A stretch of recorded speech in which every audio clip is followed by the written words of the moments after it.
Muy buenas noches. Le saluda Jaime Samuel Rodríguez, docente de la Red Latino Perú. Muy buenas noches con todos. Vamos a comenzar el tema del día de hoy.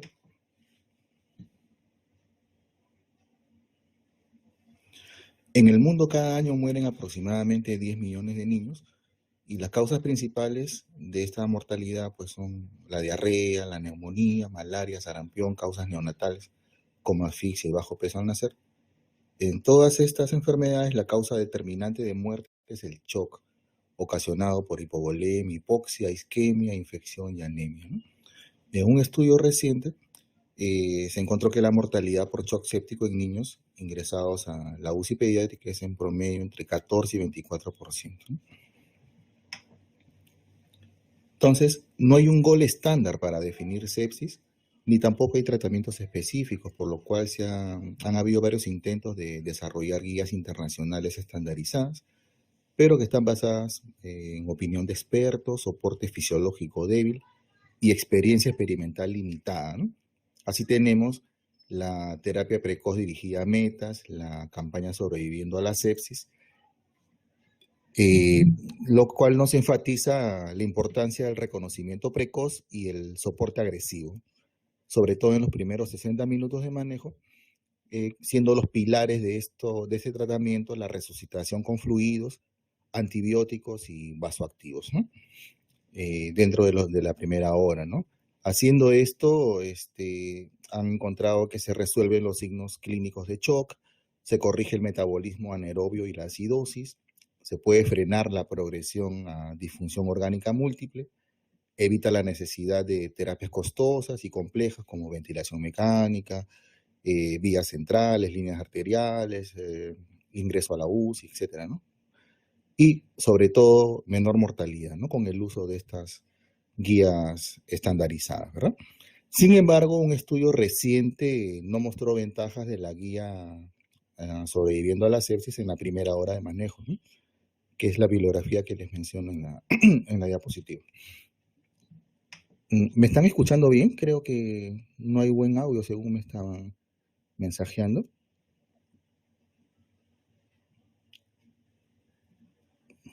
Bueno, seguimos.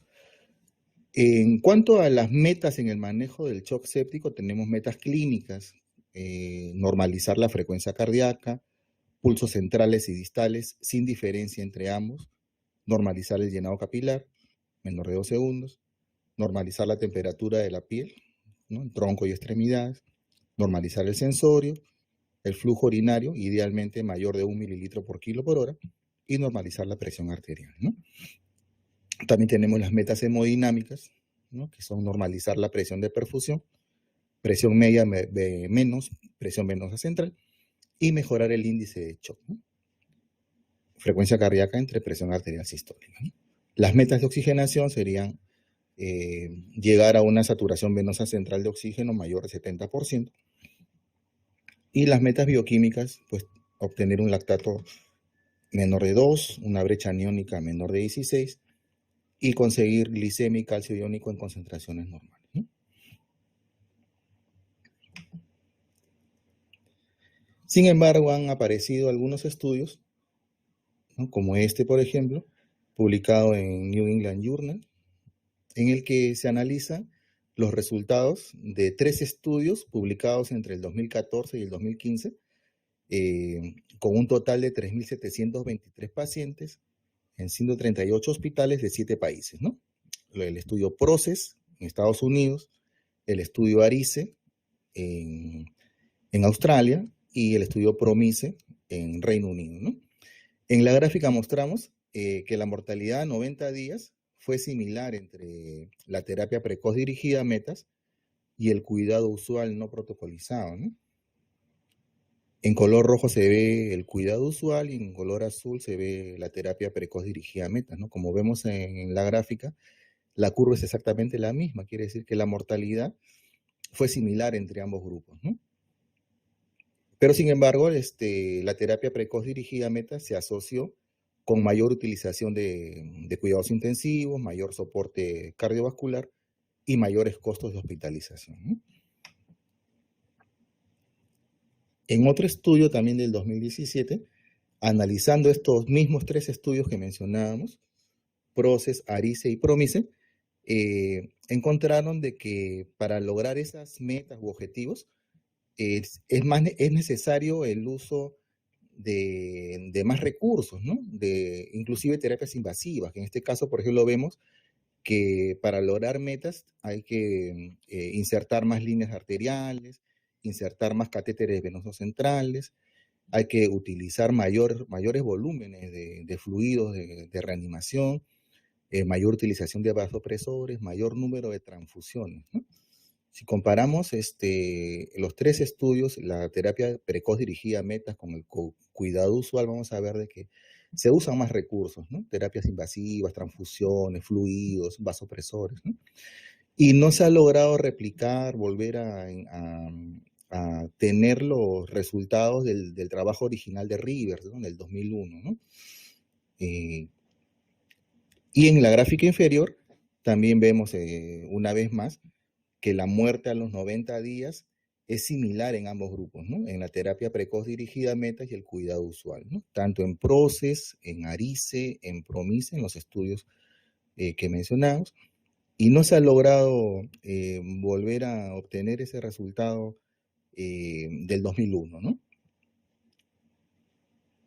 Por ejemplo, en la muerte a los 60 días, en el 2001 Rivers encontró que usando la terapia dirigida a metas, la mortalidad era de 33.3% frente al 49% de los pacientes que usaban un cuidado no protocolizado, ¿no? Entonces, esto no se ha logrado encontrar en estudios posteriores, ¿no? Y en estos últimos y actuales estudios del 2014 y 2015, pues han encontrado que la mortalidad es la misma y el uso de recursos es mayor usando la terapia dirigida a metas, ¿no? En este estudio del JAMA del 2017, por lo consiguiente, ¿no? En conjunto, estos estudios sugieren que la terapia precoz dirigida a metas no es superior al manejo usual y por ese motivo las guías sobreviviendo a la sepsis del 2016 han removido las metas de resucitación y en su lugar están recomendando ahora que se debe usar cristaloides aproximadamente 30 mililitros por kilo endovenoso en más o menos las primeras 3 horas, ¿no? En vez de la presión venosa central y otras metas estáticas, se prefieren ahora medidas dinámicas de respuesta a fluidos, ¿no? Como la variabilidad de la presión del pulso, el levantamiento pasivo de piernas, ¿no? Y se enfatiza ahora la reevaluación clínica frecuente, ¿no? Y la terapia hemodinámica, pero ajustada a las necesidades del paciente, ¿no? Y en esta nueva guía, sobreviviendo a la sepsis del 2016, el manejo de la infección es quizá el componente más crítico, más importante, ¿no? Se enfatiza el inicio de antibióticos de amplio espectro con evaluación diaria y vigilancia de cultivos para reducir o detener la antibiótico-terapia, ¿no? El control del foco, ¿no? Por ejemplo, retirar líneas arteriales infectadas, solucionar una perforación intestinal, una pielonefritis con obstrucción ureteral, abscesos, etcétera, ¿no?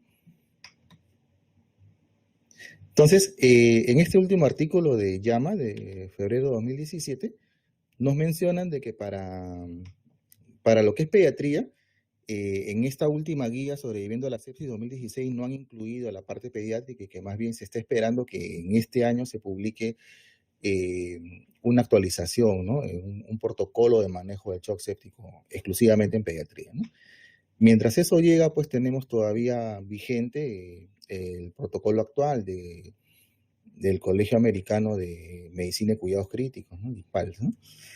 Entonces, este algoritmo ya lo habíamos revisado en las anteriores clases, solamente para precisar un poco, bueno, la importancia del reconocimiento del estado de shock en el niño, ¿no?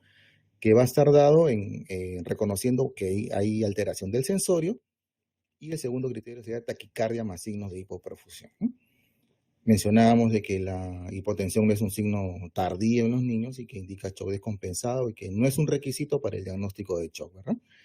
Los signos de hipoperfusión, pues los que ya conocemos, pulsos periféricos disminuidos en comparación a los pulsos centrales, extremidades frías o moteadas con un llenado capilar mayor de 2 segundos, o en el caso del shock caliente, extremidades tibias con un llene capilar flash. flujo urinario disminuido, acidosis metabólica o lactato incrementado, ¿no? Entonces, en este caso estamos frente a un niño en estado de shock, ¿verdad? Sensorio alterado, taquicardia más signos de hipoperfusión. Entonces, en el minuto 0 a 5, vamos a establecer el ABC de la reanimación, ¿no? Hay que dar oxígeno a alto flujo, intubar si hay falla respiratoria inminente. Y muy importante, creo que ya habíamos comentado en las clases previas, el obtener un acceso venoso periférico, idealmente 2, que permitan pasaje de grandes volúmenes, y considerar la vía intraósea si no se consigue un acceso venoso rápido, ¿no? Luego de 3 intentos o 90 segundos, ¿no? Del minuto 5 al minuto 15 se va a hacer la reanimación inicial con líquidos. Se va a utilizar cristalóide isotónico, 20 mililitros por kilo endovenoso en 5 a 10 minutos, ¿no? En el caso de shock descompensado, o sea, con presión arterial baja. Y en el shock compensado, la misma cantidad, 20 mililitros por kilo, pero en un tiempo un poco mayor, ¿no? Entre 5 y 20 minutos, ¿no? Entonces, las metas en este momento van a ser normalizar el nivel de conciencia, la frecuencia cardíaca y respiratoria, el llene capilar, la presión arterial, los pulsos distales palpables y obtener una diuresis mayor de 1 cc por kilo por hora, ¿no?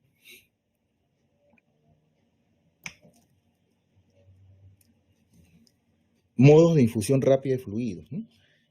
Si usamos simplemente la gravedad, esto va a resultar insuficiente, no vamos a poder ingresar el volumen necesario en el tiempo que nos recomienda, ¿no? En 5 a 10 minutos, ¿no?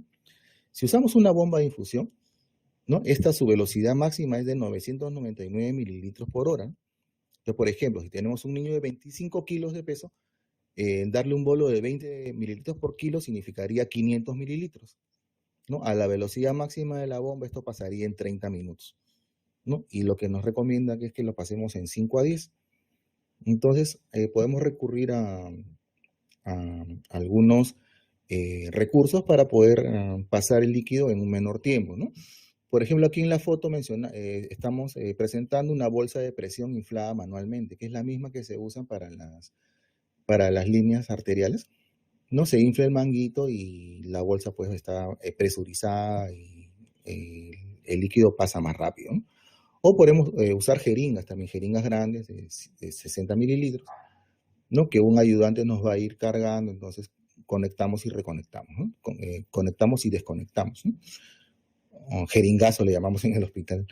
Y también podemos usar jeringas con un sistema de llave triple vía y una bolsa de fluido que podemos ir moviendo la llave, cargando líquido de la bolsa y moviendo la llave pasándose a la paciente, ¿no?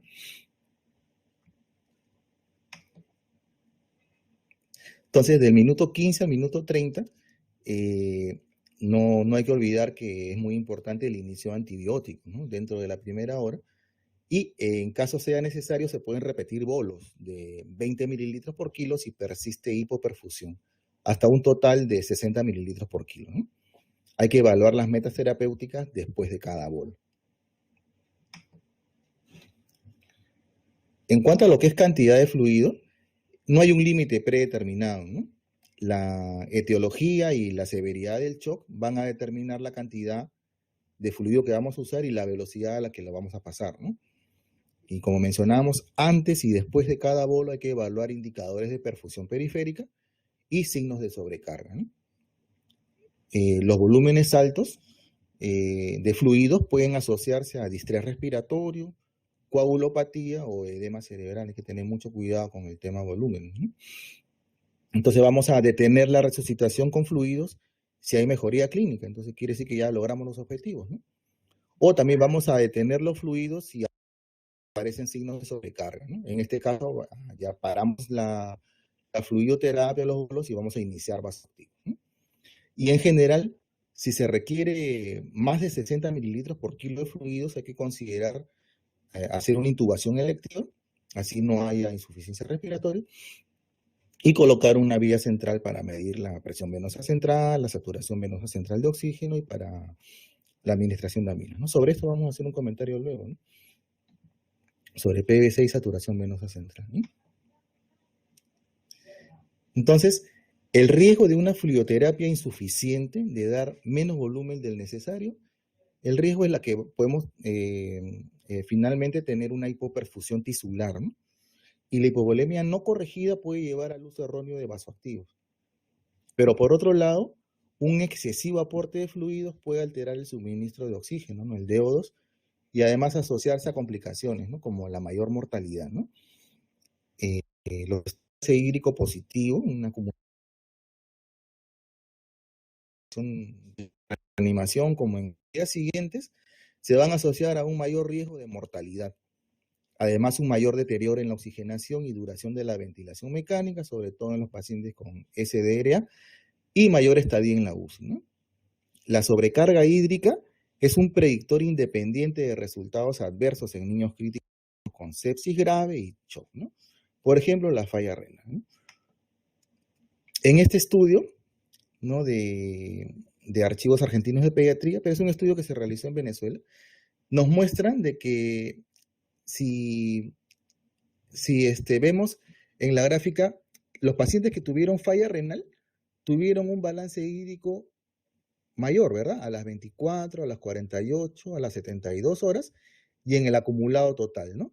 En estos pacientes con mayor sobrecarga hídrica hubo mayor frecuencia, mayor aparición de falla renal, ¿no? Entonces la sobrecarga hídrica encontraron en este estudio y la persistencia del shock mayor de 2 días incrementan el riesgo de falla renal, ¿no? En niños críticamente enfermos con sepsis grave y shock séptico. Y además, en presencia de sobrecarga hídrica, la mortalidad fue mayor en los pacientes con falla renal. Entonces, mucho cuidado con sobrecargar a los pacientes, ¿no? Manejar los fluidos con moderación. En este estudio también igual, se estudió en los primeros 7 días el acumulado de fluidos, ¿verdad? Entonces, en los pacientes que sobrevivieron en trazo negro, se encontró que el balance hídrico acumulado era menor y esto fue significativamente, estadísticamente significativo, ¿no? Tanto en el acumulado de los primeros 7 días como en la acumulación diaria, ¿no? En el balance hídrico diario, ¿no? Acá también podemos ver en la imagen de la derecha de que en los primeros 2 días es donde más fluidos se utilizaron, ¿no? ¿No? Entonces, en los pacientes que fallecen, ¿no? Hay un mayor balance hídrico acumulado, mayor sobrecarga hídrica, ¿no? Entonces, en este estudio ya nos hablan de que hay cambios significativos en la resucitación con fluidos, ¿no? Hay cambios en cuanto a lo que inicialmente recomendaba la terapia precoz dirigida a metas, ¿no? La administración de fluidos excesiva e indiscriminada que resulta en sobrecarga hídrica y disfunción orgánica se asocia a mayor mortalidad en pacientes con sepsis severa y shock séptico, ¿no? Entonces, por ejemplo, acá nos muestran de que están proponiendo 4 fases en la resucitación con fluidos, ¿no?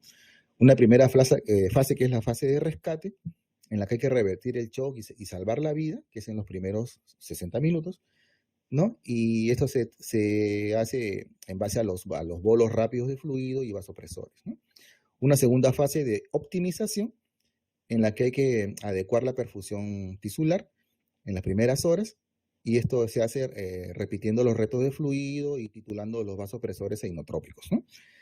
La tercera fase que sería la de estabilización, en lo que hay que tratar de llevar el paciente a un balance cero o un balance negativo, ¿no? Y hay que ir destetando los vasopresores, ¿no? Y dar fluidos de mantenimiento, ¿no? Y finalmente la cuarta fase que sería la de descalación, en la que puede durar semanas y en la que se pueden usar diuréticos y otras medidas para remover el fluido acumulado, ¿verdad? Este estudio de Maitland fue probablemente el primero que nos dio algún alcance de que la terapia con bolos podría ser perjudicial, ¿no? En este estudio se estudiaron niños africanos con infecciones severas, malaria y anemia, en un escenario con recursos médicos limitados, ¿no? Inicialmente el estudio era para ver si los coloides o los cristaloides, cuál de los dos era mejor, ¿no? Pero encontraron de que la mortalidad, tanto con coloides y cristaloides, era la misma, y que más bien la mortalidad a las 48 horas fue menor en el grupo que no recibió bolos, ¿no? Ahí donde estamos mostrando el asterisco rojito, ¿no? En la imagen. Concluyeron ellos de que el reto de fluidos puede empeorar la anemia severa, puede causar sobrecarga de fluidos, puede empeorar la hipoxemia y puede tener también un mayor riesgo de edema pulmonar e hipertensión endocraniana, ¿no?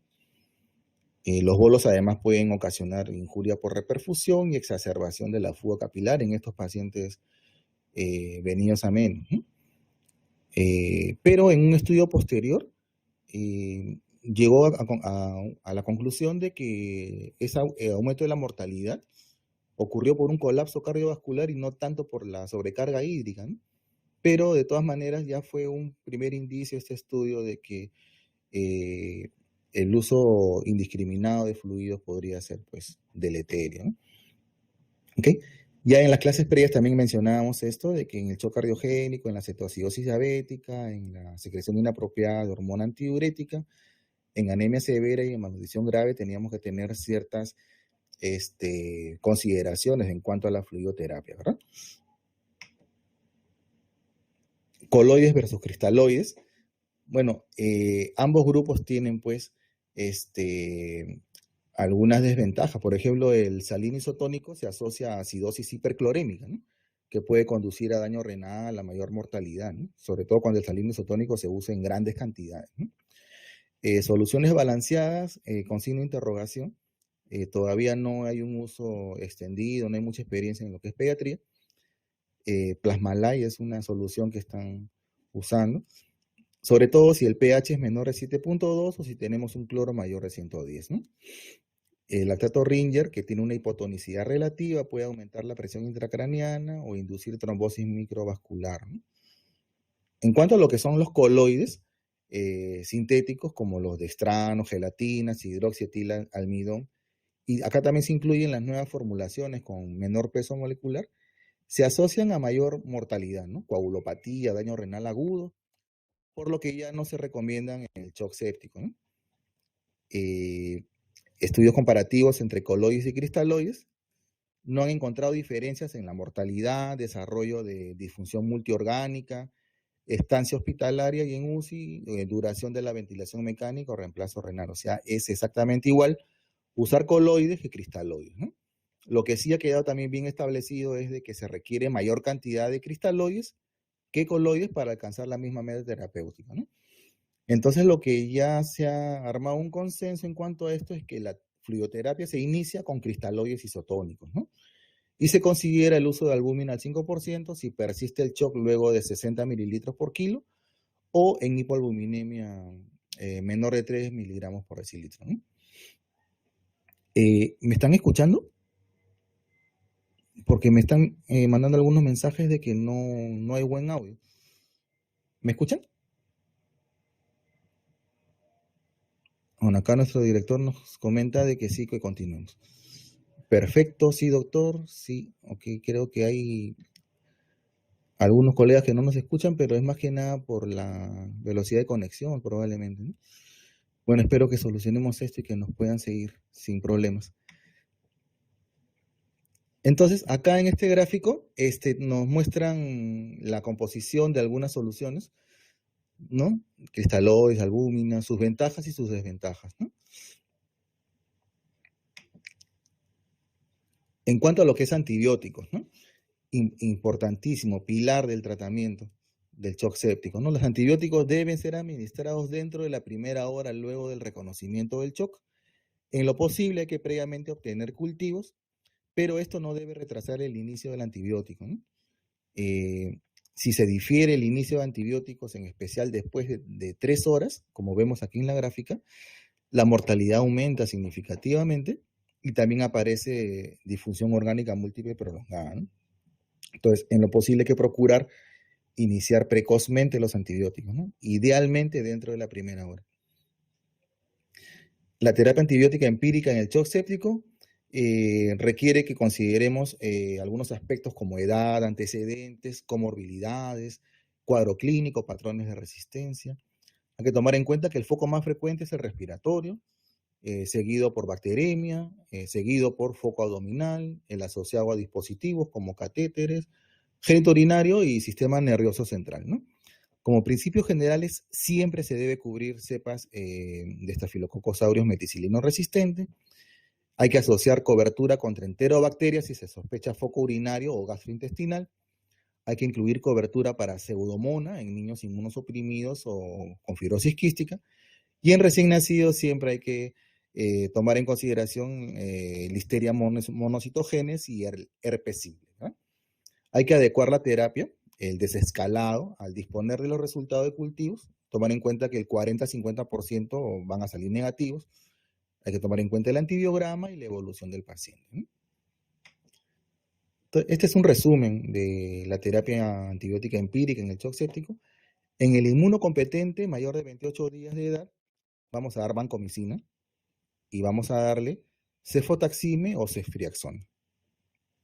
Y vamos a considerar añadir un aminoglucósido ante la posibilidad de un foco geniturinario o piperacilina tazobactam o clindamicina o metronidazol si sospechamos en un posible foco gastrointestinal, ¿no? Esa sería nuestra cobertura, ¿no?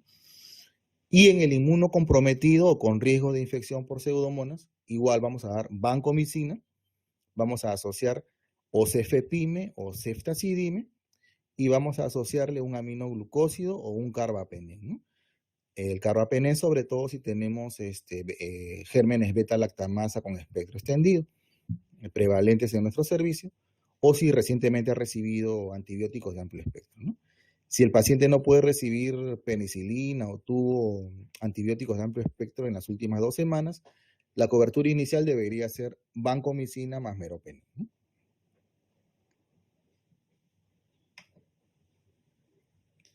Bueno, si ya hemos hecho el manejo de los primeros 5 a 15 minutos, hemos dado la fluidoterapia y no se ha revertido el shock, entonces este es un shock refractario a fluidos, ¿no? Hay que reevaluar la causa probable de shock y hay que iniciar vasoactivos, ¿no? Por vía periférica inicialmente, si no disponemos de una vía central, o de una vía intraósea, ¿no? En este caso ya tendremos que comenzar a monitorizar la presión arterial, la saturación venosa central de oxígeno y la presión venosa central, ¿no? Las metas en este momento van a ser tener una diuresis mayor de 1 cc por kilo por hora, disminuir el lactato a menos de 2, tener una presión venosa central de 8 a 12. En cuanto a eso, vamos a hacer un comentario luego porque parece que esto ya sale de las recomendaciones. Una presión de perfusión, o sea, la presión arterial media menos la presión venosa central de 65 y una saturación venosa central de oxígeno mayor de 70. Entonces, si se trata de un shock frío, vamos a usar adrenalina, como ya hemos mencionado, y el shock caliente, la primera elección sería la noradrenalina, ¿no? Va a haber una clase específicamente sobre vasoactivo, así que quisiera no entrar muy en detalle en cuanto a esto. A manera solamente de resumen, la dopamina se va a usar en el paciente normotensivo, la norepinefrina en el paciente que tiene hipotensión y vasodilatación, y la epinefrina lo indicaríamos en el paciente que tiene el shock hipotensivo y además asociado a vasoconstricción, ¿no? Dobutamina en el caso de shock cardiogénico. Si tenemos un shock resistente a fluidos, ya recibió el paciente 60 mililitros por kilo, y refractario a catecolaminas, ¿no? Vasoactivos en titulación en su vida. Entonces, en este caso hay que darle hidrocortisona, ¿no? A dosis de estrés, 50 a 100 miligramos por metro cuadrado dosis, ¿no? Máximo 100 miligramos, seguido por la misma dosis en infusión continua o dividido en dosis de cada 4 a 6 horas, ¿no? Este esquema de corticoides hay que mantenerlo hasta que el paciente esté hemodinámicamente estable y ya no requiera más vasoactivos, ¿no? En cuanto a corticoides, es un tema controversial en realidad, ¿no? Las recomendaciones actuales nos dicen de que hay que indicarlos en pacientes en riesgo de insuficiencia adrenal absoluta, quiere decir en pacientes que han tenido un uso reciente de corticoides sistémicos, si hay disfunción hipotalámica, pituitaria o adrenal, y en pacientes con púrpura fulminas, ¿no? Y en pacientes con insuficiencia renal relativa, ¿no? En los que el cortisol disponible es inapropiadamente bajo en respuesta a estímulos o estrés, ¿no? Esto es lo que comúnmente ocurre en los pacientes en shock séptico resistente a fluidos y refractario a catecolaminas, ¿no? Es debatible la recomendación de medir el cortisol basal o hacer una prueba de estimulación con ACTH. Bueno, después de la primera hora de manejo hay que continuar, pues, continuar el manejo del paciente, ¿no? Hay que mantener el soporte respiratorio, hay que monitorizar la perfusión, indicadores y metas, hay que continuar con la fluidoterapia, titular los vasoactivos y optimizar la cobertura antibiótica y en lo posible erradicar el foco, ¿no? Si lo hubiera. Si el paciente aún no ha ingresado a la UCI, pues hay que ingresarlo a cuidados intensivos. Hay que valorar la necesidad de monitoreo invasivo, ¿no? Colocar una línea arterial, un catéter venoso central, ¿no? Según las guías de ACCM, hay que considerar transfusión de paquete globular con una meta de llevarlo al paciente a una hemoglobina por lo menos de 10 gramos por decilitro, ¿no? En la resucitación inicial en el shock séptico, ¿no? Ahora, una vez resuelto el shock, el umbral de hemoglobina para la transfusión es menor, ¿no? Aproximadamente 7 gramos por decilitro, ¿no? Se debe tomar en consideración el uso de hemoderivados ante una coagulación intravascular diseminada y sangrado significativo, ¿no? En este caso, la meta debería llegar a un INR menor de 1.5, fibrinógeno mayor de 100 y plaquetas mayores de 50.000, ¿no? En este punto también hay que corregir las alteraciones de glucosa y calcio, trastornos hidroelectrolíticos, insuficiencia adrenal e hipotiroidismo, ¿no? Entonces, en este punto del protocolo ya estamos en la UCI y en el círculo rojo vemos de que la recomendación es controlar PVC, mantener presión de perfusión y una saturación venosa central mayor a 70, ¿no? Entonces, en lo que corresponde a la presión venosa central, refleja la precarga, o sea, la presión en la aurícula derecha, pero ya se ha demostrado, ya es un consenso, parece que no es un marcador confiable del estado de la volemia y la respuesta a fluidos, ¿no? Tiene una utilidad limitada para guiar la fluidoterapia y se asocia al desarrollo de sobrecarga de volumen al intentar alcanzar una meta de presión venosa central predefinida, ¿no? Probablemente la principal utilidad actual de la PVC es cuando tenemos un valor de presión venosa central muy bajo, ¿no? En un paciente que está chocado y con perfusión anormal, en este caso que tiene una PVC de 5, un bolo adicional de fluidos es poco probable que cause sobrecarga hídrica, ¿no? O sea, ahí, digamos, podría tener cierta utilidad la presión venosa central, ¿no?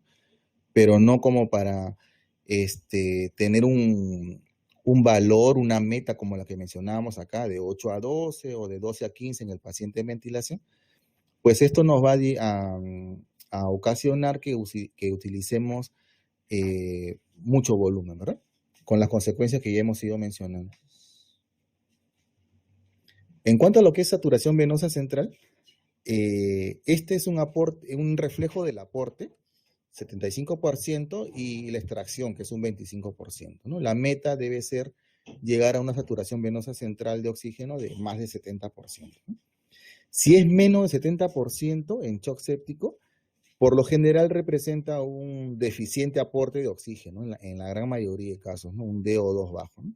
Entonces, ¿cómo hacemos para mejorar el DO2? Hay que aumentar el gasto cardíaco y hay que aumentar el contenido arterial de oxígeno, ¿no? El gasto cardíaco vamos a aumentarlo dando fluidoterapia adicional y vasoactivos, y el contenido arterial de oxígeno vamos a aumentar incrementando el FiO2 y con transfusiones, ¿no? Si la hemoglobina es menor de 10.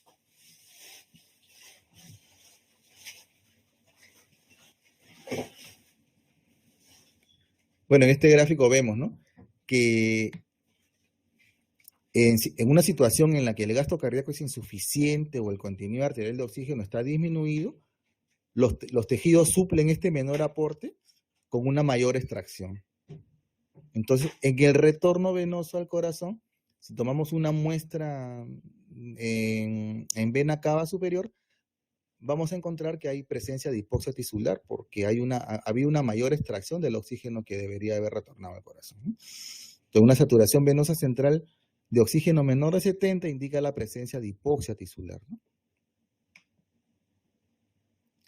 En este estudio compararon en niños con shock séptico, manejar a un grupo con metas de normalizar la perfusión versus normalizar la saturación venosa de oxígeno a mayor de 70, ¿no? Entonces, a 28 días la mortalidad fue significativamente menor, ¿no? De 39.2 en el grupo que su objetivo fue normalizar la perfusión, de 39% a 11.8 en el grupo en el que se logró normalizar la saturación venosa central de oxígeno, ¿no? Y también con menor disfunción de nuevos órganos, ¿no?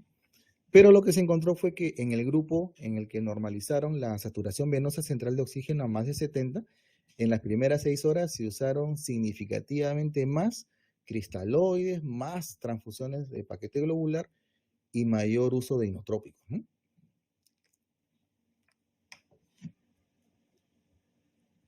Si no disponemos de catéter venoso central y de saturación venosa central de oxígeno, bueno, hay que utilizar metas clínicas que también son de mucha ayuda, ¿no? Por ejemplo, hay estudios en los que se ha demostrado que el llenado capilar menor o igual a 2 segundos o normalizar el lactato que inicialmente estuvo incrementado tienen una buena correlación con una saturación venosa central de oxígeno mayor o igual a 70, ¿no? Asimismo, el llenado capilar y la temperatura distal normales equivalen a un índice cardíaco mayor de 2. La calidad del pulso distal, la temperatura y el llenado capilar son reflejo del gasto cardíaco y del tono vascular sistémico, ¿no? O sea, clínicamente, usando estos indicadores clínicos de perfusión, también podemos tener un adecuado manejo y una idea de lo que ocurre con nuestra circulación, ¿verdad? Lactato, si persiste elevado, ¿no? Pese al manejo, esto nos correlaciona con un aumento de la mortalidad, ¿no? Pero si logramos que el lactato descienda en las primeras horas de terapia, este es un indicador de buen pronóstico.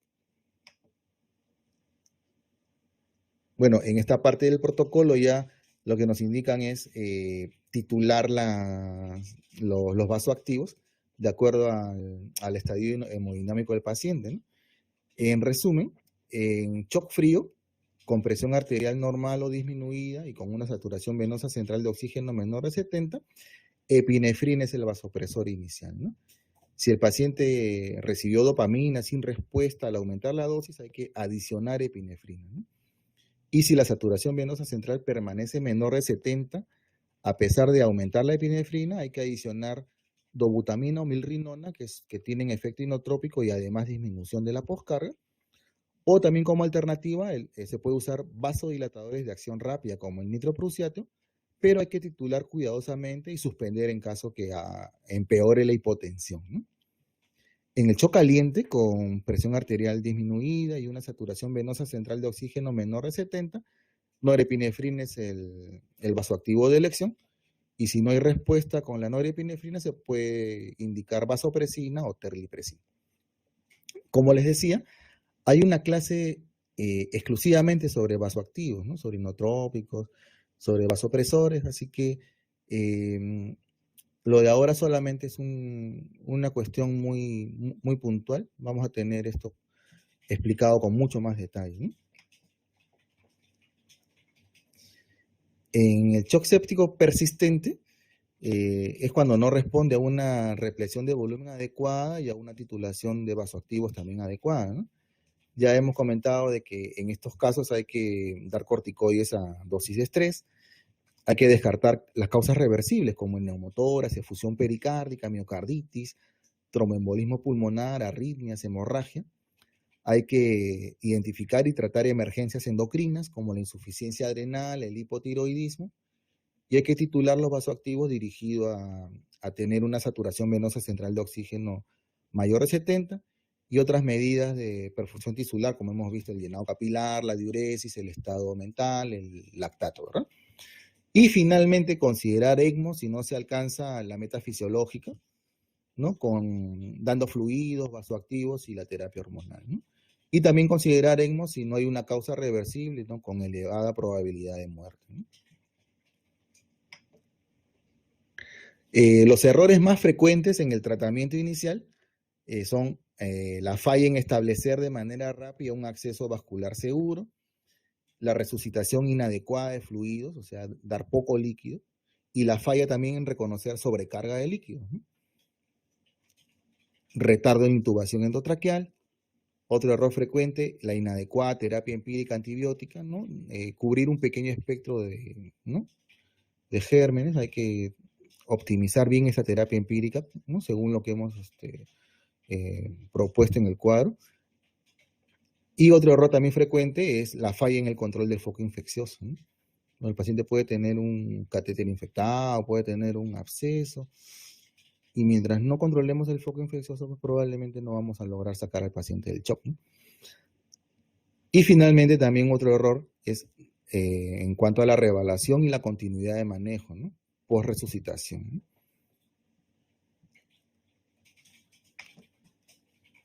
A manera ya de conclusión, el shock séptico causa importante mortalidad en los niños. Para mejorar el desenlace, las guías enfatizan la importancia del reconocimiento precoz del shock, el inicio rápido del manejo. Hemos mencionado fluidoterapia, antibióticos y vasoactivos, que son los pilares del manejo inicial, y la reevaluación y manejo continuado, ¿no? El soporte respiratorio, la corrección trastornos electrolíticos, los corticoides y otras terapias adjuntas, ¿no? Pero, sin embargo, las guías, la terapia precoz dirigida a metas, la campaña sobreviviendo a la sepsis, no han demostrado clara ventaja y se asocia más bien a mayor empleo de terapias, ¿no? Y finalmente, en el manejo de la sepsis, menos puede ser más, ¿no? Las tendencias actuales vienen a estar dadas a recomendar menor cantidad de fluidos en la reanimación, menor uso de transfusiones, menos monitorización hemodinámica invasiva, desescalada en antibióticos, menor sedación, entre otros, ¿no? Entonces, eso es lo que les quería mencionar el día de hoy. Espero que haya sido de su agrado, espero de que sea de alguna utilidad para su práctica. Y si hubiera algún comentario, algún aporte o alguna pregunta, pues encantadísimos de poder dialogar, ¿no? Muchas gracias.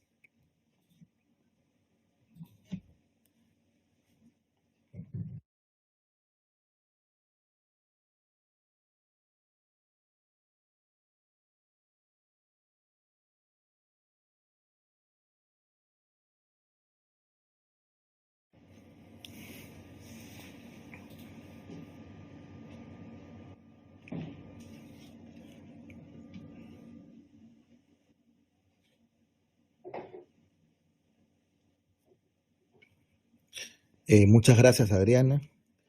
Muchas gracias, Yoconda, Lara.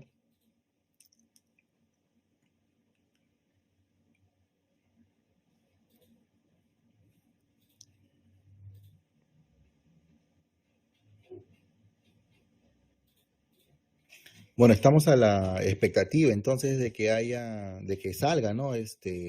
Publicado el nuevo consenso, el nuevo protocolo de manejo del shock séptico en pediatría, ¿no? Que han anunciado de que este año sale, ¿no? Entonces vamos a estar al pendiente de que esto aparezca para incorporarlo, ¿no? Dentro de nuestra práctica, ¿no? Pero como vemos, se vienen cambios, ¿no? Ya hay cambios importantes en cuanto a la fluidoterapia, en cuanto a vasoactivos, que ya hemos mencionado en algún momento que la dopamina ya está prácticamente desechada, ¿no? Del arsenal terapéutico del shock séptico, ¿no? Están recomendando ahora menor uso de transfusiones, ¿no? Se vienen cambios importantes, ¿no?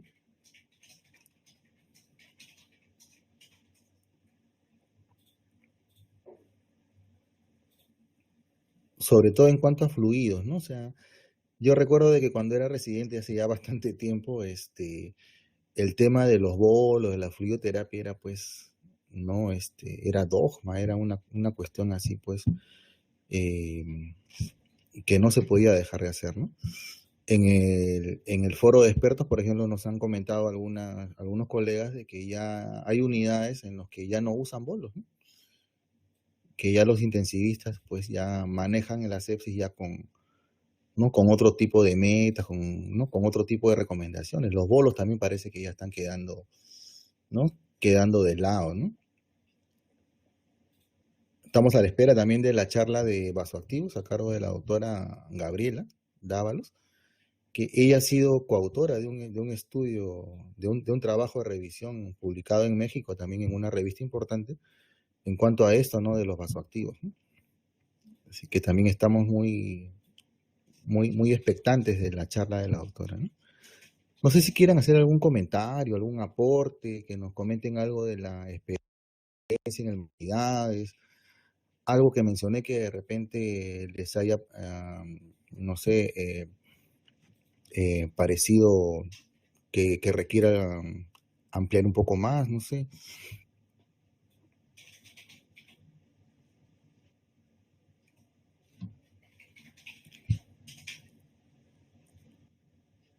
Y hasta que por fin pudimos dar esta charla, porque ya la hemos tenido preparada como 2 o 3 semanas, pero por motivos ajenos, bueno, se ha estado postergando, ¿no? Hasta que finalmente ya la pudimos dar, ¿no? La próxima semana, el próximo sábado, vamos a coordinar con el doctor Barbosa a ver si damos la conferencia del curso de ventilación mecánica relacionado al destete y extubación, ¿no? Que probablemente sea el próximo sábado, ¿no? No sé si está por ahí el doctor Barbosa para que nos dé las indicaciones. Si terminamos con la conferencia, si va a hacer algún comentario adicional.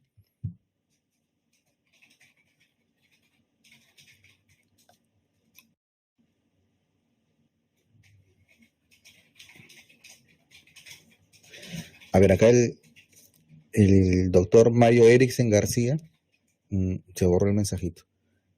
Creo que nos comentaba algo de la dopamina. Apareció el mensaje, pero se borró rápidamente. Sí, o sea, ya hay trabajos de revisión en los que ya comentan de que la dopamina